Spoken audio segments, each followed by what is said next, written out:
This video is sponsored by Skillshare. Skillshare is an online learning community with thousands of inspiring classes for creative and curious people.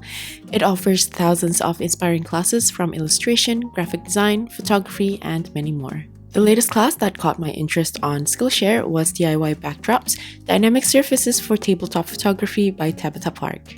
It's a short class on how to make surfaces for your photos, whether it's for food, still life, or like me to display my art on Instagram or to take my thumbnail photos. Surfaces are so important as it gives an extra added texture and mood to the overall photo. In this class, Tabitha showed us a few of her surfaces as well as how to prep and make your own tile backdrop for photos. As a bonus, she also gave some tricks in setting up the background because it can be quite tricky, but she made it so simple, informative, and very easy to understand. All the classes in Skillshare are divided into shorter lessons, so members are able to organize the classes into their own busy schedules. After each class, members are able to post their personal projects according to the class and share it with everyone else as inspiration. The first 1,000 of my subscribers to click the link in my description box will have access to a free membership trial, which will give you access to all the classes Skillshare has to offer.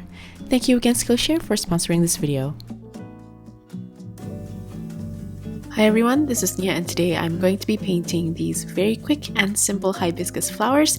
I've been quite packed lately, so I decided to make something simpler, and let's just begin by drawing out the flowers first.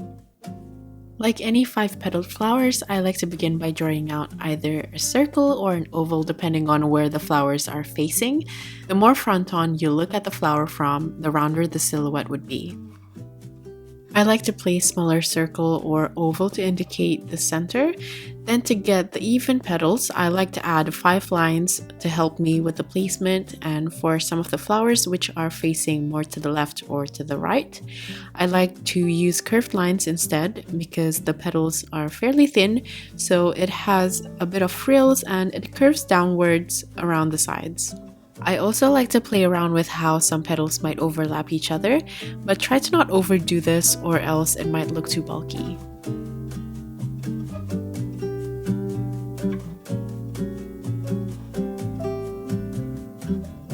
For the center, depending on where the flower is facing, I like to close up some of the petals because the center sort of goes down a bit at the back into something like a cone.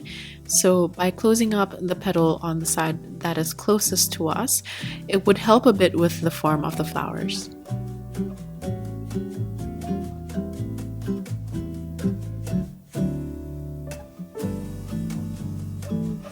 Now for the stamen, because these flowers are fairly big, I wouldn't make the stamen too thin, so be mindful to make sure that the width is balanced. Then at the tip, I'm just going to draw little circles. The stem of the stamen sometimes can bend slightly because they're quite thin and long, so I like to curve them a bit as I draw or paint them because I also feel like this little bit of curvature also makes the stamen look a bit more flowy and organic. As for the flower buds, they're fairly big because these are quite big flowers, and I like to just make a pointy bud with a bit of green at the bottom. And I also like to give a spiral detail as if it's going to open up.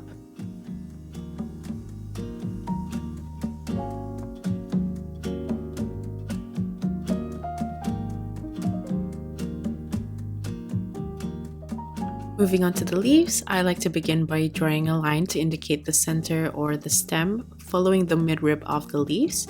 Then just draw a leaf shape with jagged lines. If it's a bit uncomfortable for you to draw the jagged line straight away in a leaf shape, you can also draw the regular leaf shape first and then outline it with the jagged lines.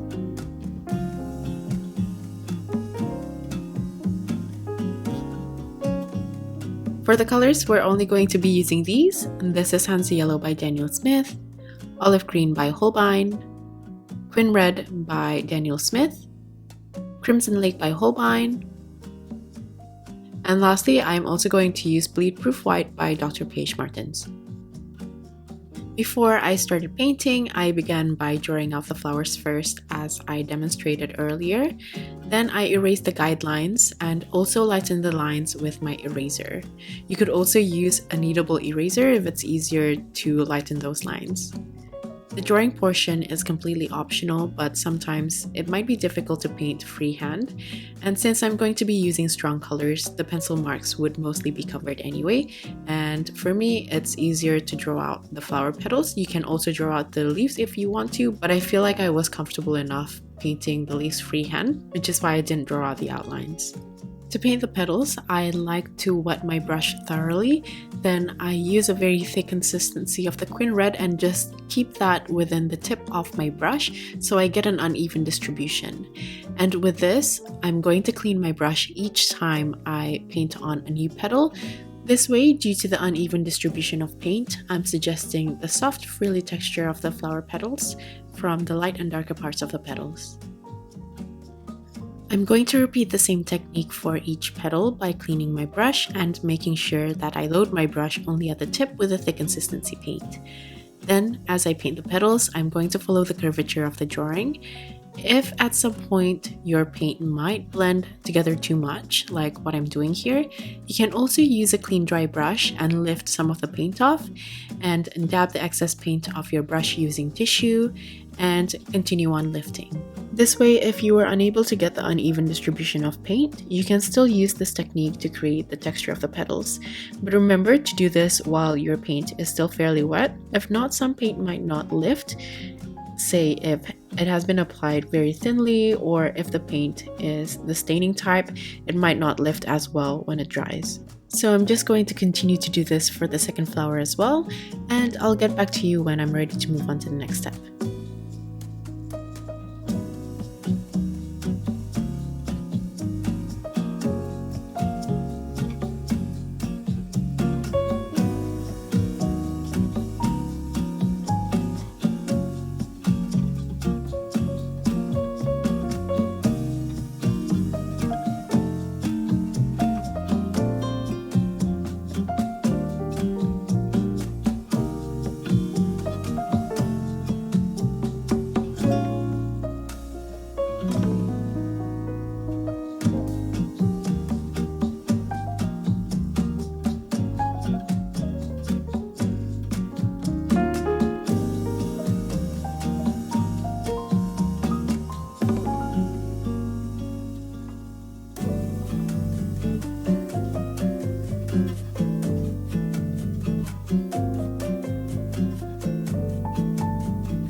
For this last petal, I'm just going to be extra careful because I want the petal from the other flower to overlap a little bit, and I'm just going to make sure to paint right to the edge of the petal, but treat it the same way as the other flowers.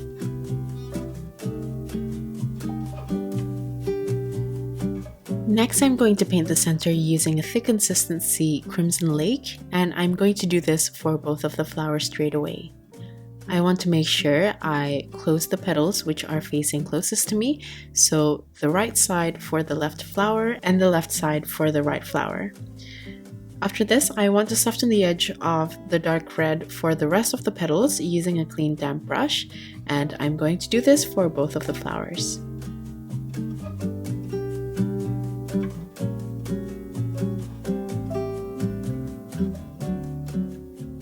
For this petal right here, I felt like the curve should be facing the other way around, so I decided to just layer on more Quin Red and fixing the position of the curve of the petal.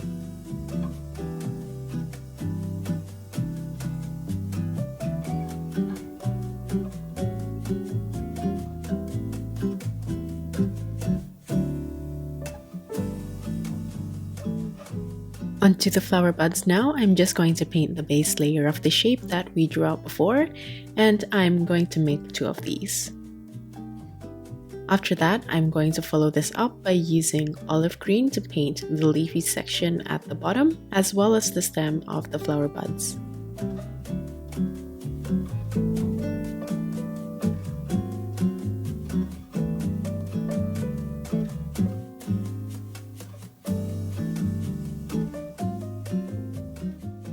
Here I took the consistency of Crimson Lake and I'm going to draw on the spiral. My brush is fairly dry, so the strokes will have a bit of a dry brush effect for extra texture to the flowers. Now onto the leaves, I'm going to approach the painting similarly to how I drew it out, and that's to paint the stem on first so I know where the middle of the leaves are. And I'm going to follow this up with olive green by just shaking my brush back and forth to create the jagged edges. I first tried using a thin consistency, but I didn't like it quite as much, so I decided to just go over it again using a thicker consistency of olive green.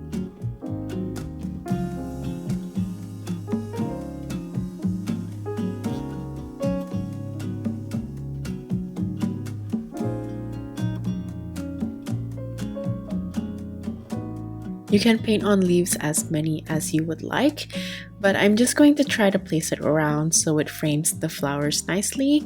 If you're unsure about where to place certain leaves or any other elements, I would always suggest for you to draw thumbnail versions before painting your flowers.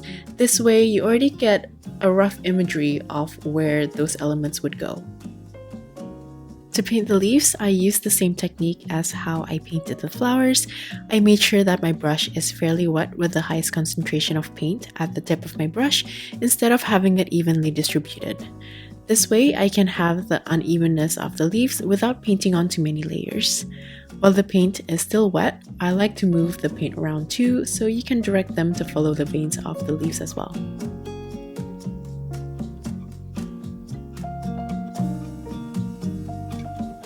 You'll notice that I've changed to my synthetic brush, and this is because this comes to a finer tip, and I'm just going to go back to my olive green to paint the midrib of all of the leaves.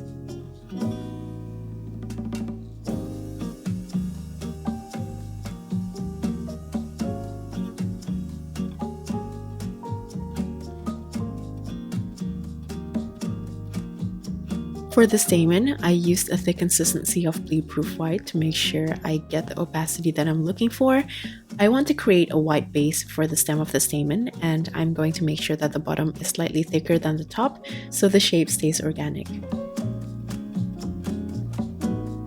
For the top of the stem, I use quite a thick consistency of Quin Red mixed with Crimson Lake, and I just paint on top, making sure that the bottom stays white because I want the white to contrast the dark base color of the flowers. For the tiny dots, I made sure I mix a bit of bleed-proof white and a little bit of Quin Red to make the Hansa yellow just a touch deeper, and I just use a thick consistency to paint on the dots.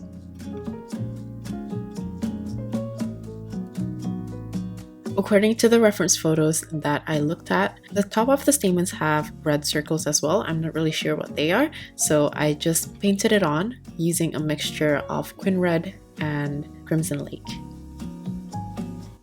If you would like to further define the flower petals or create finer textures, you can actually add another layer of Quin Red around the edge and soften the blend using a clean damp brush. But I find that if you do too much of this, the painting will lose the fluidity from the base color, which I personally like. So I decided to not do too much of this and keep the detail to a minimum. At this point, I felt like I was fairly done with the composition, but I just wanted to have one last look and make sure that the placement are balanced. So I decided to add one more leaf, and of course, to finish everything off, I'm just going to add splatters. I made sure that the paint is not too runny, so the splatter stays quite small. And then I just used my brush to manually add some dots so I can control where I want the larger splatters.